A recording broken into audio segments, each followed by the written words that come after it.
வணக்கம். கேடி ஒட்டாவா என்ற இந்த சேனலுக்குரிய இப்பதிவினை முதற்தடவை பார்ப்பவர்கள் அல்லது ஏற்கனவே பார்க்க தவறியவர்கள் சப்ஸ்கிரைப் பண்ணி பார்க்கும்படி தயவுடன் கேட்டுக்கொள்கிறேன். அத்துடன் இப்பதிவு பயனுள்ளதாக இருந்தால் லைக் பண்ண, ஷேர் பண்ண, கொமெண்ட் பண்ண மறந்து விடாதீர்கள். இது அன்புடன் உங்கள் கணேஷ். நேர்மை.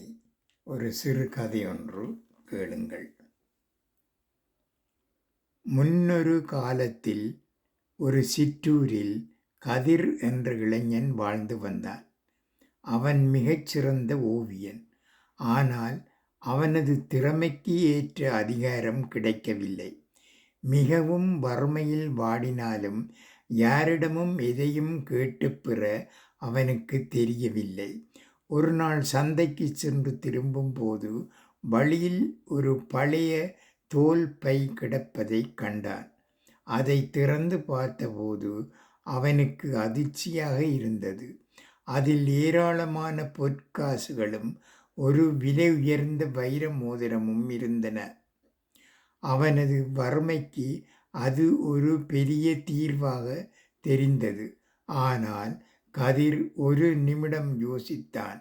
யாரோ ஒருவரின் உழைப்பு இது எனக்கு சொந்தமானதல்ல என்று எண்ணி அந்த பையை எடுத்துக்கொண்டு நேராக ஊர் தலைவரிடம் சென்றான். அங்கு சென்றபோது அந்த நாட்டின் பெரிய நிலக்கிழார் ஒருவர் தன் பையை தொலைத்துவிட்டு பதற்றத்துடன் அழுது கொண்டிருந்தார். கதிர் அந்த பையை அவரிடம் ஒப்படைத்தான். பையை வாங்கிய நிலக்கிழார் அதில் இருந்த நகைகளையும் காசுகளையும் சரிபார்த்தார். எல்லாம் சரியாக இருந்தன. ஆனால் அந்த நிலக்கிழார் ஒரு கஞ்சன். கதிருக்கு ஏதேனும் சன்மானம் கொடுக்க வேண்டுமே என்று நினைத்து ஒரு பொய்யை சொன்னான். இதில் 2 வைர மோதிரங்கள் இருந்தன. இப்போது ஒன்றுதான் இருக்கிறது. நீதான் மற்றொன்றை எடுத்து கொண்டாய் என்று கதிர் மீது பழியை சுமத்தினான். நேர்மையாக இருந்த கதிருக்கு இந்த அபாண்டமான பழி பெரும் வேதனையை தந்தது.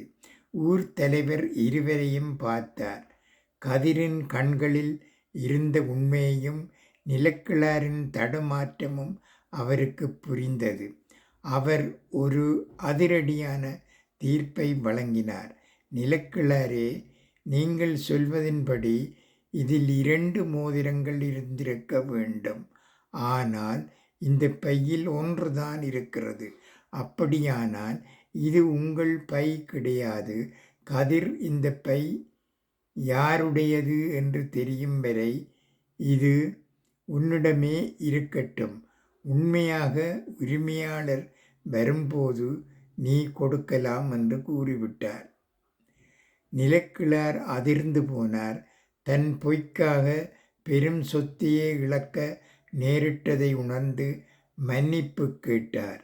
கதிரின் நேர்மையை மெச்சிய ஊர் தலைவர் அவனை அரசவைக்கு அழைத்துச் சென்று அவனது ஓவியத் திறமைக்கு உரிய மரியாதையை பெற்று தந்தார். நன்றி, வணக்கம்.